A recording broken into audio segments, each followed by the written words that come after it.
You are looking at Julian's pronunciation guide, where we look at how to pronounce better some of the most mispronounced words in the world, like this other curious word. But how do you say what you're looking for today? Let's learn how to pronounce those two words once and for all correctly. They look somewhat similar, but they have a ever so slightly different pronunciation. So in English, it's important that you master their pronunciations. The top word here is what you lie on and you sleep on. A bed, bed, bed.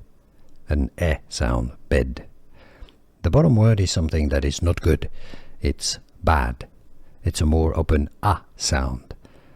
Bad. So let's hear them one after the other. Top word, bed. Bottom word, bad.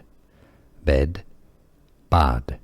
Could you hear the difference? Bed, bad.